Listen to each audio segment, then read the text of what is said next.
They sent Matt and Jim a VHS tape of their work with a couple 8x10s attached. They said if we don't pick up, just go ahead and leave a voicemail. Well, not even a voicemail. The answering machine, right? It's a tape? Yeah, they had the little miniature tapes, yeah. Right, yeah.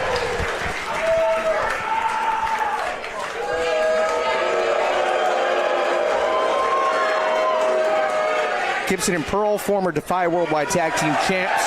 And have they met their match in these two? I mean, if the Outrunners have a Wario, it would be the Midnight Heat.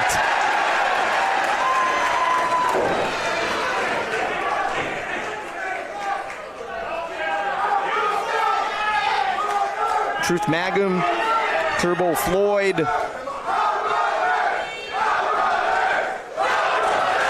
Two-time OVW Southern Tag Team champs.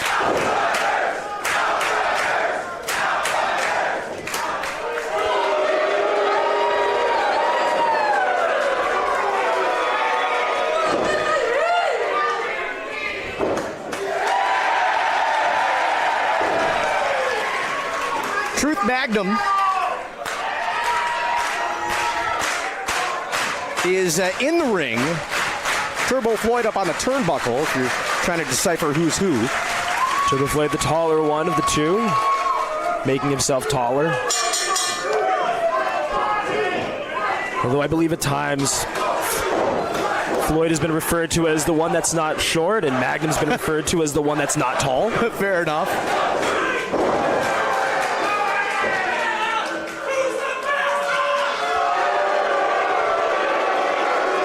Earl wasted no time doing some showboating.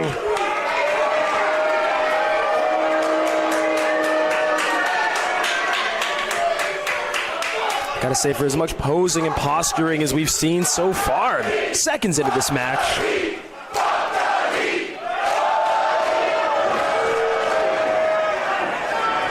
the animosity between these two teams is very, very real.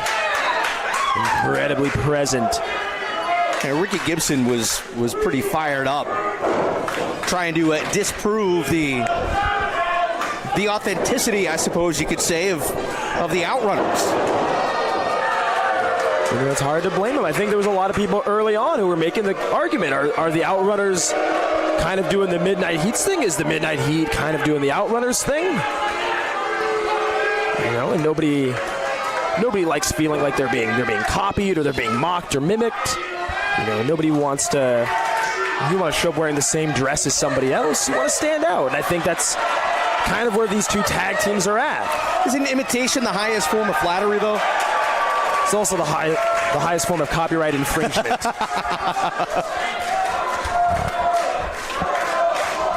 But I think this match right here, it kind of quells the questions.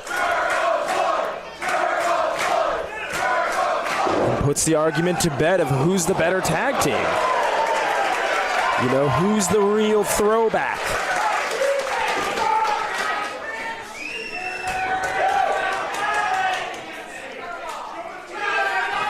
Referee Jacob Thomas in charge of this matchup.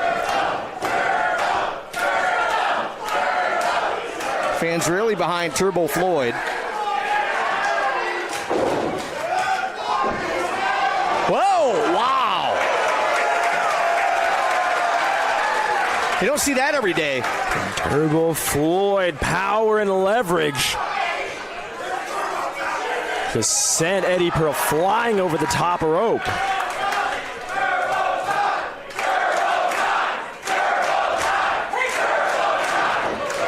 Gibson and Pearl rethinking the strategy. Turbo Floyd is the taller and the younger of the two of the Outrunners. I thought each Outrunner was younger than the other. Well, they might be, yeah. I don't know. Time's a weird circle with them, isn't it? Kind of folds in on itself. It's everything everywhere all at once.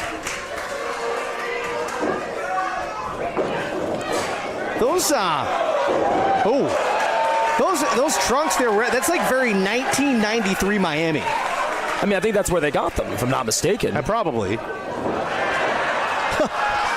Pearl, he may have had enough. He needs a hug. It's a little warm milk. Little pat on the back. A little consoling. Go, you're going to be fine, sport. Yeah, the young man's been cajoled a little bit, that's all. Yeah, like it reminds me a lot of like the old Miami Arena. You ever see pictures of that? The Heat used to play. Only in black and white. It wasn't that old, was it? Well, I mean, that's the photos they showed me. Well, okay, yeah, that's fair. There's a couple old Polaroids from back in the day.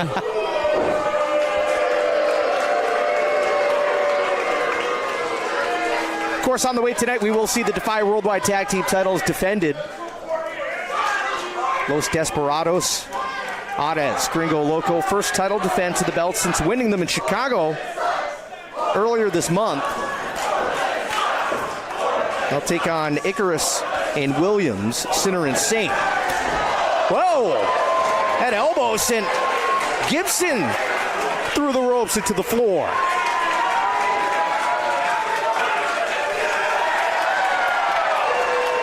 Midnight Heat have barely been able to get out the starting blocks. And this has been all Outrunners since the bell rang. Pearl toweling down his tag team partner, Gibson. I think he might have been using some of that rogue toilet paper that was thrown around earlier. Ricky Gibson stepping outside the boundaries is going to force the referee Jacob Thomas to create a little bit of space. Feels like the Midnight Heat might be slightly trying to delay the inevitable.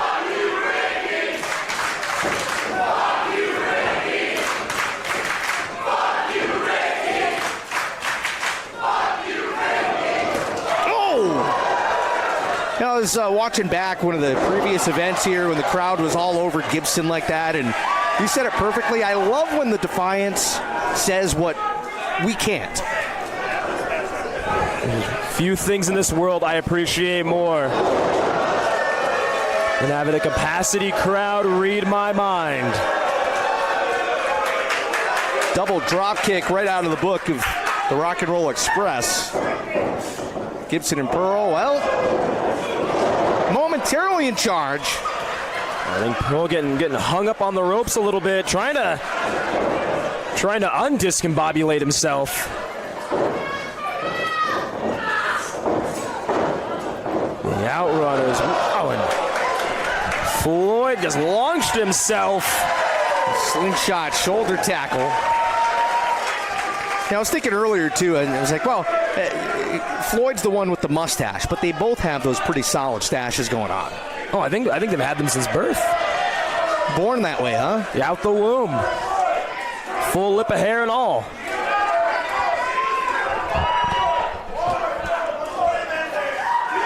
Again, the Midnight Heat taking a beat on the outside, trying to slow down the pace, slow down the momentum. Maybe reformat their game plan a little bit.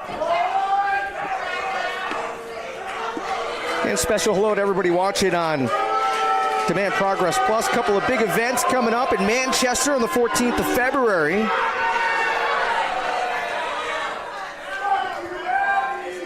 For the love of progress, and then coming up as well, My Own Destiny, featuring Miko Sanamura. That matchup event inside the historic Electric Ballroom in London on the 23rd of February.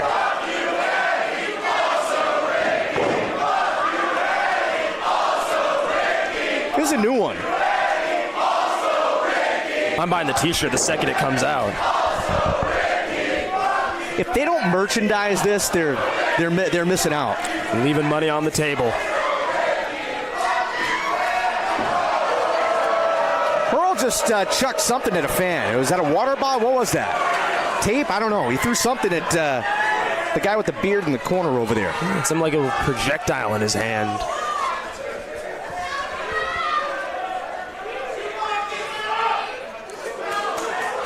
I think Eddie Pearl trying to challenge Turbo Floyd to a test of strength. I don't know if that's a great idea.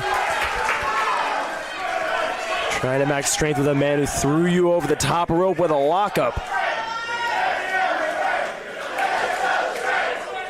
If Eddie Pearl was a well full of bad ideas, he'd be bottomless.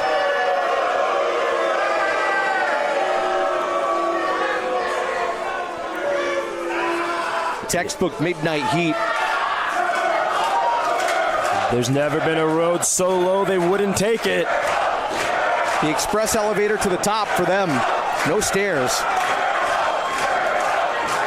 Turbo Floyd. He's feeling it. Sure is. He's got the sound waves of the Defiance running through him.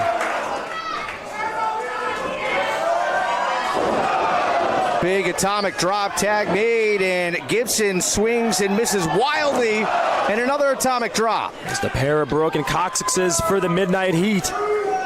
You can't say that. No, it's your tailbone. Oh, what a chop from Gibson. You gotta imagine the Midnight Heat, not only did they feel disrespected the last few years, but then to get in the ring and be a bit humiliated, it's hard not to see them coming in hot the second they get an opportunity to.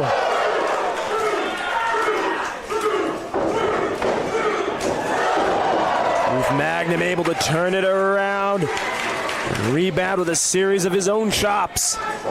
Gibson misses again.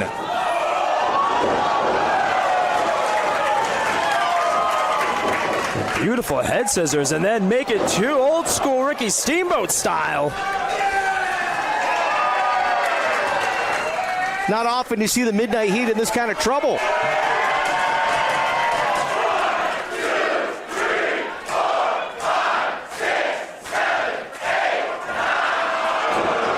Earl trying to break up that 10 punch. And now cowering behind the corner buckle. Well, Gibson tried to turn around and sucker punch him. Magnum caught. Oh. I don't know if Jacob Thomas saw that or not. I think he might have been distracted by Turbo Floyd. Didn't catch Eddie Pearl sucker punch from Truth Magnum. Trying to go for that head scissors again.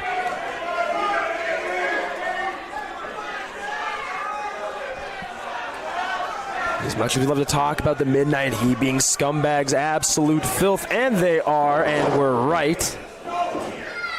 Short arm clothesline, a cover, and a kick out of two.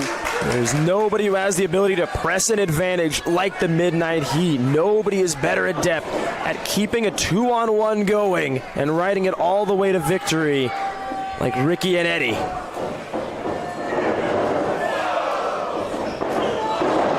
Pearl and Gibson in unison, cover, and a kick out at two. It's things like that, hitting a quick barrage of moves and keeping them in their half of the ring. Already had an exciting day of action.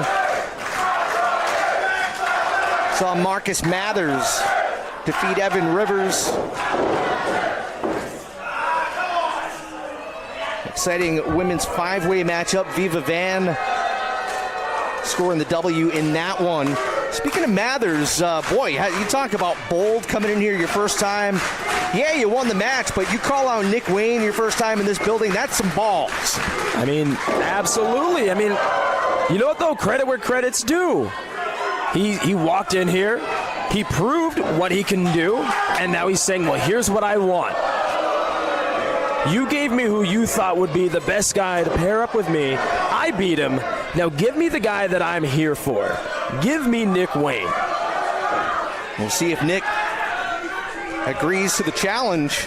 I can't imagine Nick not accepting a challenge. I mean, he's ready for pretty much anything. 24/7, and especially when it's here in Washington Hall in his hometown. Pearl and Gibson again using distraction to their advantage.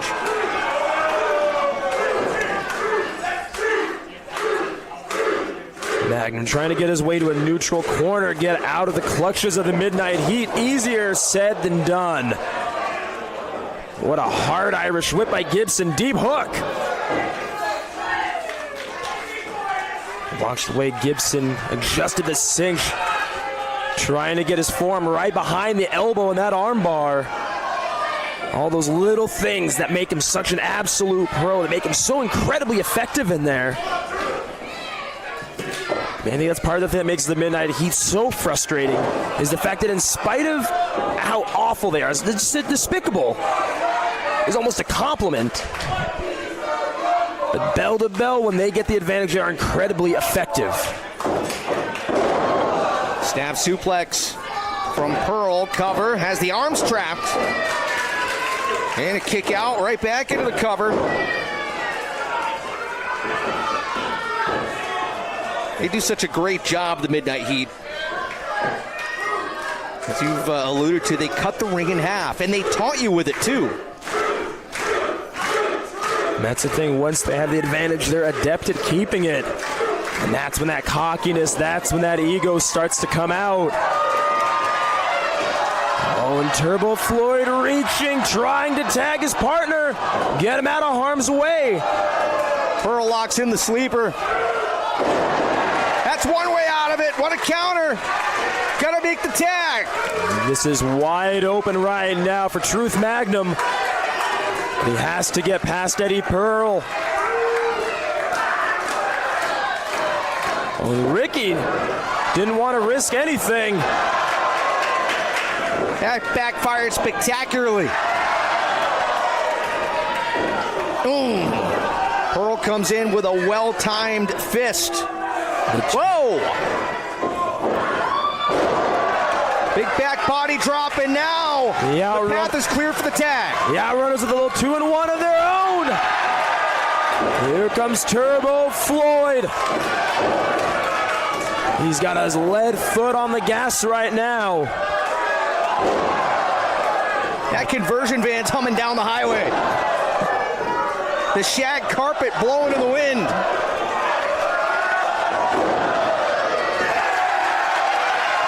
Quadraphonic sound blaring through the speakers.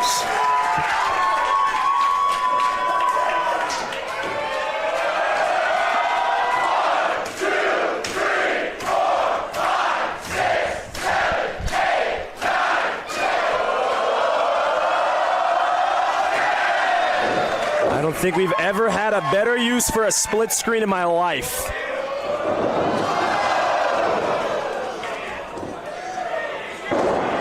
Just ran the Midnight Heat head first into each other. The Outrunners are feeling it.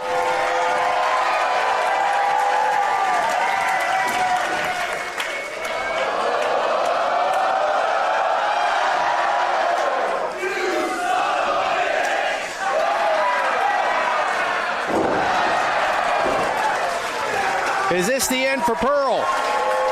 And he is all alone with two incredibly capable tag team technicians.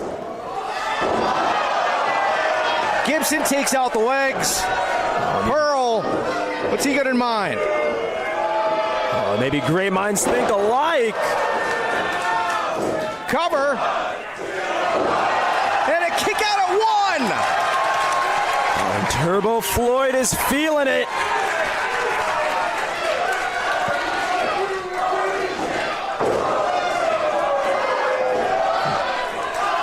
He's Floyding up right now. And he is just absorbing those blows.